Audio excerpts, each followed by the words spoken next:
আসসালামু আলাইকুম। কেমন আছেন সবাই? আশা করি সবাই ভালো আছেন। আজকে ভাইরাল ডিমের রেসিপি বানাবো। ভাবলাম আপনাদের সাথে একটু শেয়ার করি। ৪ টা মুরগির ডিম নিয়েছি আর ৪ টা কোয়েল পাখির ডিম নিয়েছি। ডিমগুলার আমি ভালো করে সিদ্ধ করে নিয়েছি। আপনাদের ভাইয়া কি করছে একটু দেখেন। শুকনো মরিচগুলার এত কালো করে ভেজে নিয়ে আসছে। আমি বলছিলাম না আমি ভাজবো। ও বলতেছিল তুমি বসে থাকো। মনে মনে একটু খুশিও লাগতেছিল। ভাবতেছিলাম ও যেহেতু ভাজতে গিয়েছে শুকনো মরিচগুলারে তো ভালোই হয়েছে। ও মা, এখন দেখি এত সুন্দর করে শুকনো মরিচগুলারে ভাইজা নিয়ে আসছে, একদম কয়লা হয়ে গিয়েছে। আপনারা হয়তো ভাইরাল ডিমের রেসিপিটা আগেই ট্রাই করেছেন, আমি কখনো ট্রাই করি নাই। আজকে ট্রাই করে দেখব পারি কি না, দেখা যাক। ভিডিওটি আপনার শেষ পর্যন্ত দেখতে থাকুন, আশা করি আপনাদের কাছেও ভালো লাগবে।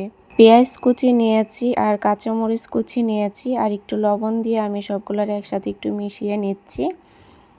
আমি না এত সুন্দর করে গুছিয়ে কথা বলতে পারি না। ভিডিওতে যদি কোনো রকম কথার ভুল ত্রুটি হয়ে থাকে অবশ্যই ক্ষমা দৃষ্টিতে দেখবেন। এখন আমি শুকনো মরিচগুলোরে দিয়ে দিচ্ছি। কয়লা কয়লা করে ফেলছে একদম। তো শুকনো মরিচ আর বেশি ছিল না, আমি যে নতুন করে আমি ভেজে নিয়ে আসব এই কয়েকটাই ছিল বাসায়। ধনিয়া পাতার কুচি দিয়ে দিয়েছি।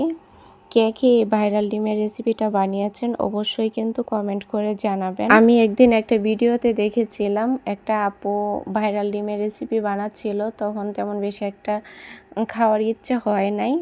তো আজকে আপনাদের ভাইয়া ভিডিও দেখতেছিল, হঠাৎ করে ভাইরাল ডিমের একটা ভিডিও আসে ভাইরাল ডিমের রেসিপির। তো আপনাদের ভাইয়া বলতেছিল জুই এটা একটু বানিয়ে দাও। তো আমি ভাবলাম ও যেহেতু বলতেছে তো একটু বানিয়ে নেই, দেখা যাক কীরকম হয়, বানাইতে পারি কি না আমি। তো আপুটা দিয়েছিল কাসুন্দি, আমাদের বাসায় যেহেতু কাসুন্দি নাই আমরা কাসুন্দিটা দিব না। টমেটো সস দিয়ে দিয়েছি 2 প্যাকেট। তো এটা কিন্তু ভাত দিয়েও খাওয়া যাবে এই সালাডটা। আমার তো এখনই খাওয়ার খুব ইচ্ছা হচ্ছে, দেখেই জিভে জল চলে আসছে। স্বাদমতো একটু লবণ দিয়ে দিচ্ছি। আমি না এত সুন্দর করে গুছিয়ে কথা বলতে পারি না। ভিডিওতে যদি কোনো রকম কথার ভুল ত্রুটি হয়ে থাকে অবশ্যই ক্ষমা দৃষ্টিতে দেখবেন। তো আমি একটা ছুরির সাহায্যে ডিমটাকে একটু কেটে নিয়েছিলাম। এখন আমি সালাডটাকে আমি ডিমের ভিতরে দিয়ে দিচ্ছি। আমি একটু অসুস্থ, সবাই আমার জন্য দোয়া করবেন। আল্লাহর অশেষ রহমতে যেন আমি তাড়াতাড়ি সুস্থ হয়ে যাই। তো দেখেন কত সুন্দর একটা কালার আসছে। তো এখন আমি খাবো, খাওয়ার পর বলতে পারবো কীরকম হয়েছে।